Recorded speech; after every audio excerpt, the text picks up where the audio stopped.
ओमे गोलू जी अपन गाना गैले रहे जेकरे से लव कहलू वही से उनकर गाना हिट हो गई और वहू से एगो हमहू लाइन गैले रही वो सब लोग बहुत अच्छा खासा सुनल और प्यार आशीर्वाद पानी थोड़ा भेजवा देंगे शिवानी दीदी और रितिका दीदी के थोड़ा चढ़वाइयो देंगे क्योंकि इन लोग की एनर्जी घट गया है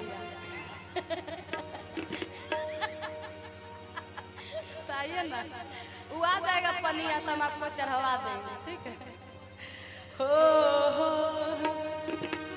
बड़ा सुंदर भाव एगो औरत अपना राजा जी खातिर अपना सैया खातिर बड़ी सुंदर भाव लगाओ करी किस्सा बड़ी सुरतिया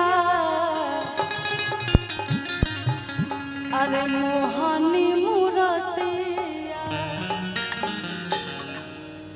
बड़ा निकल गए उनकर मीठी मीठी बोलिया कि मुस्की पे राजा के लोभा गए। बहुत बहुत धन्यवाद आप लोग वहाँ से बैठकर ताली बजा रहे हैं बड़ा अच्छा लग रहा है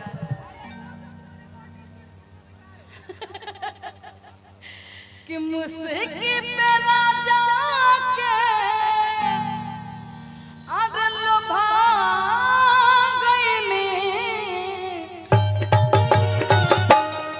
कि जैसन सोचले रही हम वैसन सखी रे बर पा गईनी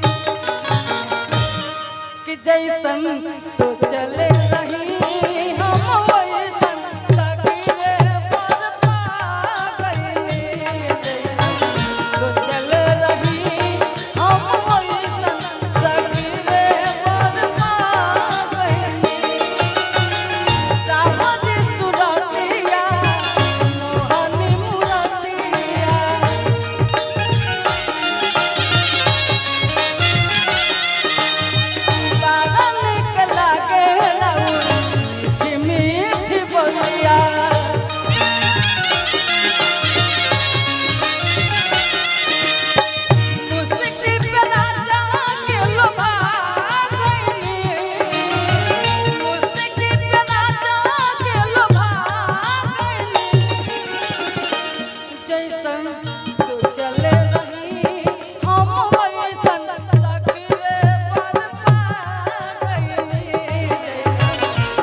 बांध तरह चलेगा।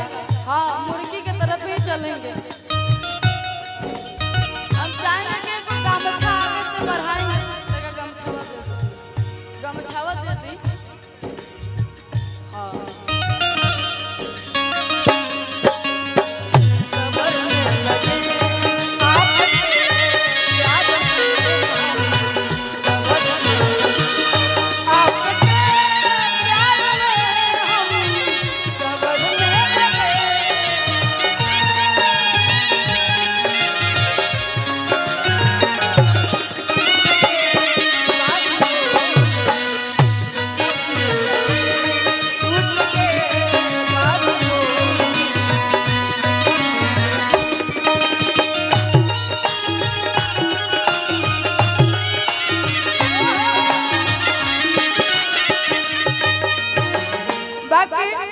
बड़ी सुंदर भाव में औरत बताओ करी कहत करी यही में मुर्गी मरा जाई।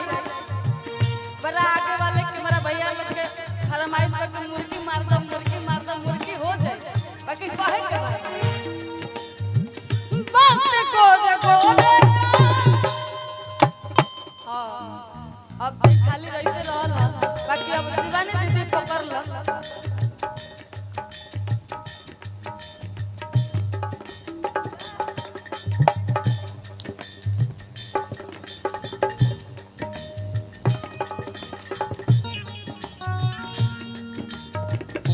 हम चाहेंगे कि पहले एक बार शिवानी दीदी मुर्गी मार दे, उसके बाद में हम मारेंगे। क्या नागेंद्र चाचा जी, एक बार शिवानी दीदी आइए। बात को देखो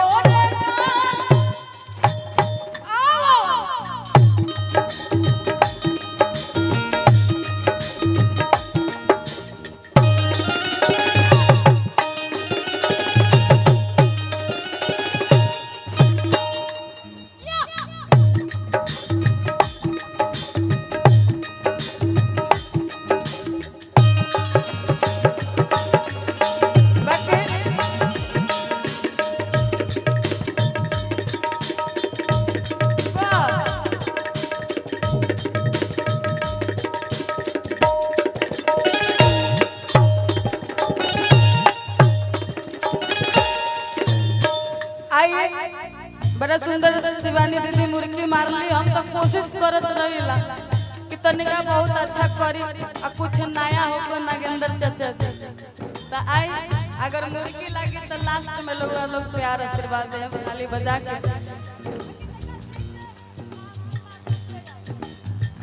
और कहे के बाद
छपरा में गरखा में ना वहाँ भी रिपीट भर गए नहीं ना।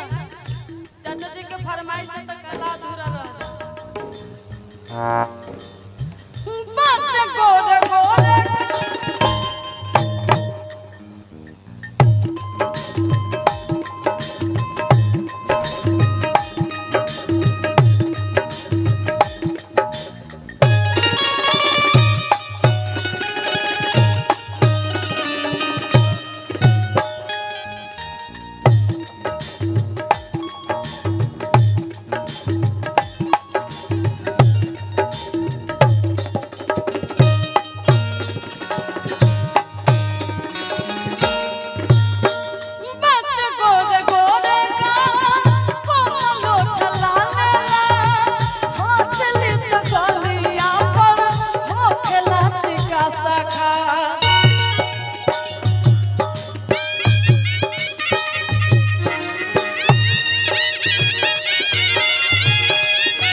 अब तो जुल्म जवानी हो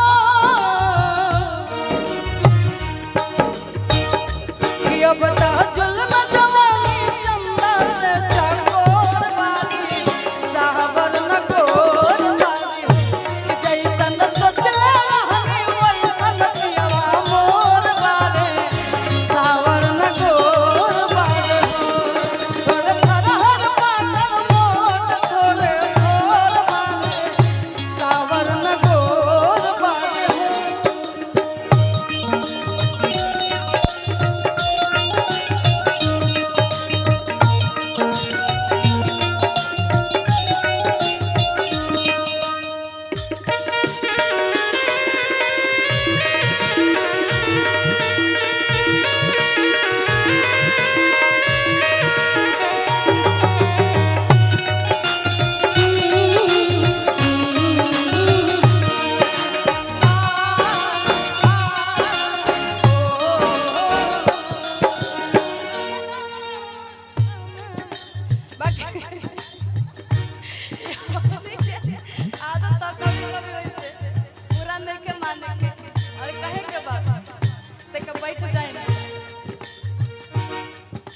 माथा पर आचर झाला